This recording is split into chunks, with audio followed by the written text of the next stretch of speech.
అభివృద్ధి వికేంద్రీకరణ కోసం రాష్ట్ర ప్రభుత్వం, అమరావతి కోసం రాజధాని గ్రామాల రైతులు పెద్ద ఎత్తున పోరాటం చేస్తున్నటువంటి వేళ ఏపీ హైకోర్టు ఇచ్చినటువంటి తీర్పుపై సుప్రీంకోర్టులో త్వరలో విచారణ జరగబోతోంది.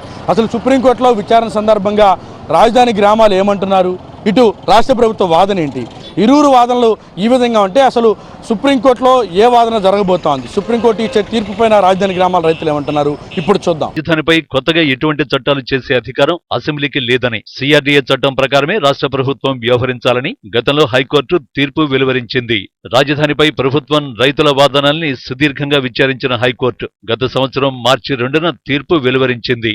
మొత్తం 75 కేసుల్లో పాత కేసులను ప్రామాణికంగా తీసుకుని తీర్పు వెల్లడించింది. రాజధాని పరిధిలో 6 నెలల్లో ఒప్పందం ప్రకారమే అభివృద్ధి చేయాలని, 3 నెలల్లో అభివృద్ధి చేసిన ప్లాట్లను రైతులకు అప్పగించాలని ఏపీ హైకోర్టు ఆదేశాలు జారీ చేసింది. రాజధాని అవసరాలకు తప్ప వేరే వాటికి భూములు ఇవ్వకూడదని ప్రభుత్వానికి గతంలో విచారణ జరిగిన సందర్భంగా ఏపీ హైకోర్టు తేల్చి చెప్పింది. విభజన తర్వాత ఏపీ రాజధానిగా అప్పటి టీడీపీ 29 గ్రామాలను కలిపి అమరావతిగా నిర్ణయించింది. తాత్కాలికంగా అసెంబ్లీతో పాటు సెక్రటేరియట్, హైకోర్టును సైతం ఏర్పాటు చేసింది. అయితే టీడీపీ ప్రభుత్వంలో భూసేకరణ ప్రక్రియ ముగిసిన తర్వాత ఆయా గ్రామాల్లో రాజధాని కోసం రహదారులు, పలు సంస్థల నిర్మాణాలు, రోడ్లు, క్వార్టర్ల నిర్మాణాలు జోరుగా సాగాయి. 2019 ఎన్నికల నాటికి అవి పూర్తిగా నిలిచిపోయాయి. అమరావతికి సంబంధించి విచారణ సందర్భంగా గతంలో హైకోర్టు కీలక అంశాలను ప్రస్తావించింది. వాటిలో ప్రధానంగా రాజధాని గ్రామాల్లో నిర్మాణం చేపట్టినటువంటి నిర్మాణాల సంగతి ఏంటంటే కూడా ప్రభుత్వాన్ని ప్రశ్నించింది. వాటిని త్వరితగతిన పూర్తి చేయాలని హైకోర్టు ఆదేశించింది. అయితే ప్రస్తుతం మనం ఏవైతే చూస్తున్నటువంటి ఎమ్మెల్యే క్వార్టర్స్ కావచ్చు, అలాగే హైకోర్టు జడ్జీలకు సంబంధించినటువంటి జ్యుడిషియల్ కాంప్లెక్స్ కావచ్చు, అలాగే గ్రూప్ 1 ఆఫీసర్లు, గ్రూప్ 2 ఆఫీసర్లకు సంబంధించి కావచ్చు, ఐఏఎస్లకు సంబంధించి, ఐపీఎస్లకు సంబంధించి క్వార్టర్స్ మొత్తం కూడా నిర్మాణ దశలో నిలిచిపోయినటువంటి పరిస్థితులు ఉన్నాయి. ఇక ఆంధ్రప్రదేశ్కి సంబంధించి 3 ప్రాంతాల అభివృద్ధి కోసం వికేంద్రీకరణ బిల్లును తాము తీసుకొచ్చామని ప్రభుత్వం పదే పదే చెప్తా ఉంది. అయితే ప్రస్తుతం మనం ఏవైతే నిర్మాణాలు చూస్తామో వీటి నిర్మాణాల మొత్తాన్ని కొనసాగించాలని ఇప్పటికే ఆ హైకోర్టు గతంలో ఇచ్చినటువంటి తీర్పులో వెలువరించింది. ఈ నేపథ్యంలో తాజాగా సుప్రీంకోర్టులో విచారణ జరగబోతోంది కాబట్టి రాజధాని గ్రామాల రైతులు మాత్రం ఖచ్చితంగా హైకోర్టు ఇచ్చినటువంటి తీర్పు న్యాయబద్ధంగా ఉన్నది, అందుకు అనుగుణంగానే సుప్రీంకోర్టులో కూడా ఖచ్చితంగా తీర్పు వస్తుందని కూడా రైతులు భావిస్తూ ఉన్నారు. ప్రస్తుతం రాజధాని గ్రామాల పరిధిలో దాదాపుగా 33,000 ఎకరాలను సేకరించారు. అదనంగా ఇంకొక 20,000 ఎకరాలు పైగా వచ్చాయి. సో వీటన్నిటి చూస్తే కనుక 50,000 ఎకరాలకు పైగా భూమి నిరుపయోగంగా ఉంది. పలు చోట్ల ప్రభుత్వం అభివృద్ధికి సంబంధించిన కార్యక్రమాలు చేపట్టింది. ఈ గ్రామాల పరిధిలో రోడ్లు, పలు చోట్ల భవనాలు నిర్మాణ దశలో నిలిచిపోయాయి. హైకోర్టు తాత్కాలిక సచివాలయం కొనసాగుతోంది. అయితే శాశ్వత సచివాలయ నిర్మాణ పనులు మనం చూస్తున్నటువంటి ఇక్కడి నుంచి సరిగ్గా ఒక 200 మీటర్ల దూరంలోనే ఈ బిల్డింగ్కి వెనక వైపు నిర్మాణం జరుగుతుంది. అవి కూడా నిర్మాణ దశలోనే నిలిచిపోయాయి. కాబట్టి వీటన్నిటికీ సంబంధించి ఖచ్చితంగా ఏవైతే ప్రజాధనం పూర్తిగా వృధా అయ్యేటటువంటి అవకాశం ఉంది. కాబట్టి రాజధాని గ్రామాల పరిధిలో రైతుల భూములు అభివృద్ధి చేసి నిర్మాణాలు చేపట్టాలని హైకోర్టు ఆదేశించింది. అయితే సుప్రీంకోర్టులో విచారణ సందర్భంగా వీటన్నిటిని కూడా విచారణకు సుప్రీంకోర్టు తీసుకుంటుంది. వీటన్నిటిపైన సుదీర్ఘంగా విచారిస్తుందని రాజధాని గ్రామాల రైతులు భావిస్తున్నారు. ఏదేమైనప్పటికీ కూడా ప్రస్తుతం రాజధాని గ్రామాలకు సంబంధించినటువంటి కేసు, రాజధాని అమరావతి నిర్మాణం చేపట్టాలని ఒకవైపు రైతులు కోరుతుంటే మరోవైపు ప్రభుత్వం అభివృద్ధి వికేంద్రీకరణ దిశగా అడుగులు వేయబోతోంది. కాబట్టి విశాఖ కేంద్రంగా పరిపాలనా రాజధాని ఏర్పాటు చేస్తామని చెప్తూ ఉన్నది. కాబట్టి రాబోయేటటువంటి రోజుల్లో ఖచ్చితంగా సుప్రీంకోర్టులో కూడా అమరావతికి అనుకూలంగా తీర్పు వస్తుందని రాజధాని గ్రామాల రైతులు భావిస్తున్నారు. ముఖ్యంగా ఇది న్యాయబద్ధమైనటువంటి అంశం. గతంలో హైకోర్టు ఇచ్చినటువంటి తీర్పుకు అనుగుణంగానే సుప్రీంకోర్టులో కూడా విచారణ జరుగుతుందని రాజధాని గ్రామాల రైతులు అయితే భావిస్తూ ఉన్నారు. ఇదిలా ఉంటే 2019 ఎన్నికల్లో వైసీపీ అధికారంలోకి వచ్చిన తర్వాత ఉన్నట్టుండి పాలనా వికేంద్రీకరణ పేరుతో 3 రాజధానుల్ని ఏర్పాటు చేస్తున్నట్టు అసెంబ్లీ వేదికగా సీఎం జగన్ ప్రకటించారు. దీంతో రాజధానిపై నీలినీడలు కమ్ముకున్నాయి. జగన్ సర్కార్ మాత్రం ఎక్కడా వెనక్కి తగ్గలేదు. అయితే ప్రభుత్వ నిర్ణయంపై అటు రైతులు, ఇటు ప్రజా సంఘాలు, పలు సంస్థలు రాజధానిపై వరుసగా హైకోర్టును ఆశ్రయించాయి. దీంతో సరిగ్గా 2 ఏళ్ల పాటు కోర్టులో సుదీర్ఘంగా విచారణ జరిగింది. ఏం ఎక్స్పెక్ట్ చేస్తున్నామంటే గతంలో గౌరవ హైకోర్టు వారు ఏ తీర్పు అయితే ఇచ్చారో మాండమస్ తీర్పు, అదే తీర్పు సుప్రీంకోర్టు వారు కూడా మాకు ఇస్తారని అనుకుంటున్నామండి. దేనికి అనుకుంటున్నామంటే మేము ఇచ్చిన 9.14 అగ్రిమెంట్ అనేది చాలా న్యాయమైన అగ్రిమెంటు. మేము ఎకరం భూమి ఇచ్చి 20 సెంట్లు మాత్రమే తీసుకున్నాము. అది కూడా రాజధాని కూడా గతంలో కేంద్ర ప్రభుత్వం వారు విభజన చట్టం ప్రకారం చేసిన దాని ప్రకారమే మేము అమరావతిని నోటిఫై చేసామని చెప్పి సుప్రీంకోర్టులో గౌరవ సుప్రీంకోర్టులో అప్డౌట్ వేశారండి కేంద్ర ప్రభుత్వం వాళ్ళు. ఇప్పుడున్న ప్రభుత్వం వారు 3 రాజధానులు అని చెప్పి ప్రకటన చేశారు, కానీ మా దృష్టికి అయితే తీసుకురాలేదని చెప్పారు. అది చట్టం ప్రకారం లేదని కూడా చెప్పారు. దానివల్ల మేమేమనుకుంటున్నామంటే ఏదైతే గౌరవ హైకోర్టు వారు తీర్పు ఇచ్చారో అదే తీర్పు సుప్రీంకోర్టులో కూడా వస్తానని అనుకుంటున్నాము.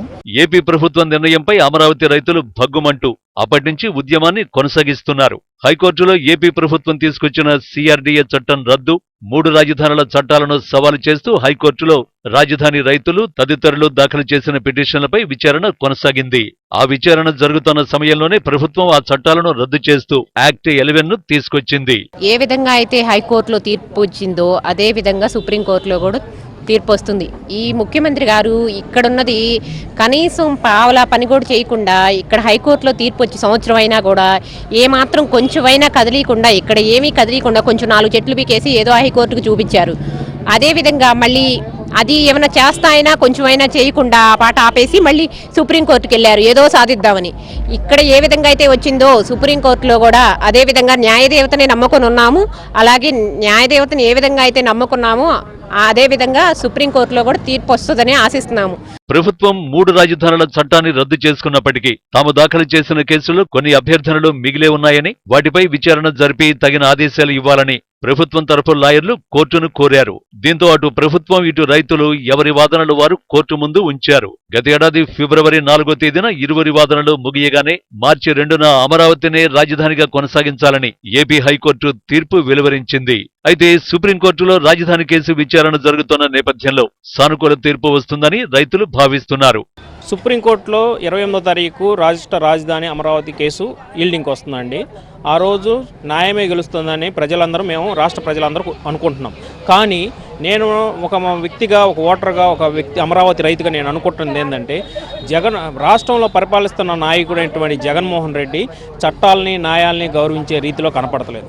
ఆయన నాకు తెలిసినంతవరకు సుప్రీంకోర్టు కాదు, హైకోర్టు కాదు, ఆ దేవుడే దిగి వచ్చినా కానీ ఆయన పద్ధతి అనేది మార్చుకోవడానికి నాకు బలమైన విశ్వాసం ఉంది. సుప్రీంకోర్టులో న్యాయంగానే వెళ్తుంది. ఎందుకంటే ఇది ప్రజాస్వామ్యంగా అమరావతి ప్రజాస్వామ్యంగా పెట్టబడిన అమరావతి. ఇది ఇవాళ రైతులందరూ 33,000 ఎకరాలు ఇచ్చేసి ఈ రాష్ట్రంలో ఉన్న 5 కోట్ల ప్రజలకి ఒక రాష్ట్రానికి రాజధాని కావాలని ప్రజలందరూ దృఢ సంకల్పంతో ఈ రాజధానిని పెట్టారు. కానీ ఆ దృఢ సంకల్పమే మాకు పునాది అన్ని హక్కుగా ఉండి ఈ సుప్రీంకోర్టులో న్యాయమే గెలుస్తుంది అనుకుంటున్నాం.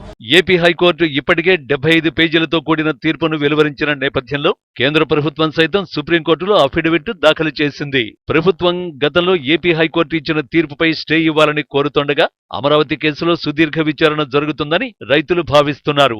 అమరావతి రాజధాని విభజన చట్టం ప్రకారమే ఏర్పడిందంటూ ఇప్పటికే కేంద్ర ప్రభుత్వం అఫిడవిట్ దాఖలు చేయడం, సీఎం జగన్ ప్రభుత్వం తీసుకొచ్చిన 3 రాజధానుల గురించి తమకు తెలియదని కేంద్రం తన అఫిడవిట్లో పేర్కొనడంతో ఇప్పుడు రాజధానిపై సుప్రీంకోర్టు తీర్పు ఎలా ఉంటుందోనన్న ఆసక్తి నెలకొంది.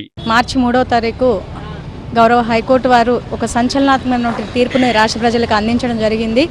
అది రాజధానిగా అమరావతి కొనసాగుతుంది, ముందు త్వరితగతిన ఈ నిర్మాణ పనులు చేపట్టండి అని ప్రభుత్వానికి వారు చెప్పడం కూడా జరిగింది. కానీ వారు కనీసం ఇక్కడ జంగిల్ క్లీన్ కూడా చేయకుండా ఇక్కడ అమరావతి ప్రాంత ప్రజలను ఇంకా ఇబ్బందులకు గురి చేస్తూనే ఉన్నారు. ఆర్ఫై జోన్ తీసుకొచ్చి దానికి ఇక్కడ ఎక్కడో ఉన్నటువంటి ప్రజలను ఇక్కడికి సెంటు భూమి ఇస్తామని చెప్పేసి వాళ్ళని నమ్మించి ఇక్కడికి తీసుకురావడం జరుగుతుంది.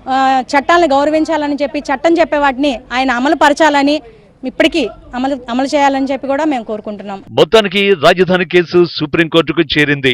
ఇప్పటికే విచారణ ప్రారంభమైన నేపథ్యంలో ఈ కేసులో ఎటువంటి తీర్పు వెలువరిస్తారు, ఎంతకాలం పడుతుందనే అంశంపై ఆసక్తి నెలకొంది.